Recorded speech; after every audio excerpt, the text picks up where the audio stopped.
Okay, so this form doesn't actually work at the moment. We don't have any users set up, and it's actually wanting an email address there, some HTML5 validation, but we don't have any users set up. We don't have registration enabled to actually allow us to sign up. So to begin with, we'll just create a sort of hard-coded user before moving on to allowing our users to register. So under login, I'm going to start off by changing some of these things up, begin by tidying it up. So we're not going to go with email, we're just going to go with usernames to keep things simple. I'm just going to say username, and the underscores are important here. Our input type is going to be of type text, our ID, username. We also need a name. The name is super important. Symfony is going to expect this field to be on our form in that exact format. Just change the placeholder to be username, and of course the label to username as well. Now likewise here, we need an underscore password, and I'll just tidy that up. Our ID, underscore password, but again, the important one is name. We'll just give that a refresh. Okay, even so at this point, that's not going to do anything because we don't have any users set up. So let's go ahead and sort that out as well. So under config, under security.yml, we're going to create a user that resides in memory. So we'll create a users key. The username will be admin. The password, well, I'll show you how to get that in one sec.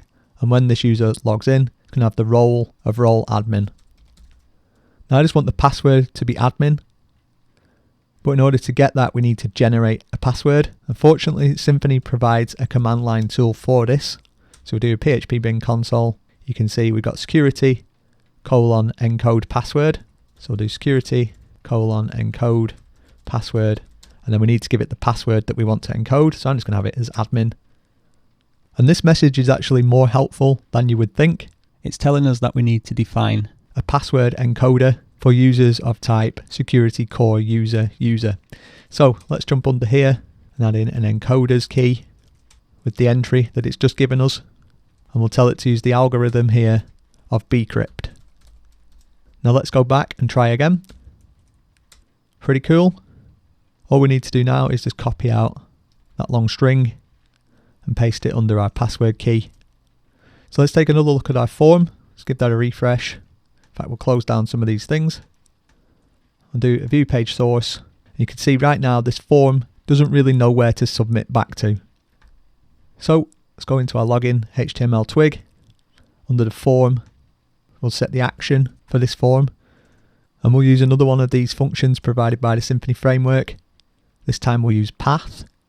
And our path is going to be login. And it would probably make sense as well to add in the method of type post. Okay, so let's just refresh that.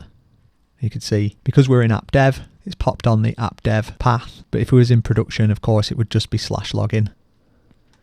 Okay, so let's try that. It's not going to work. We're not logged in. We still need to hook that part up.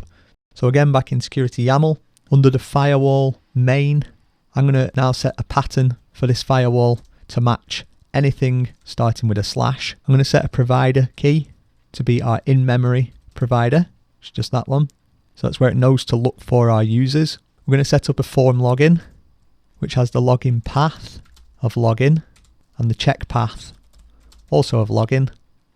And remember, our path is set for our login action to be called login. So Symfony is going to intercept any post requests here and sort out login for us. And we also want our users to be able to log out at this point. So that'll enable them to hit /logout. Okay, so let's give this a shot with our user of admin. Well, because of the way our project was set up previously, we're still intercepting redirects, but you can see we are actually logged in as admin. So let's just go under config dev, and where we've got intercept redirects here, let's just set that to false. Just the hazards, I suppose, of reusing an existing project, but you can see we are actually logged in now. Now at this point, things like logout won't actually work just yet, and of course we'd like to be able to actually go ahead and register. So we're going to get onto all that in the next video.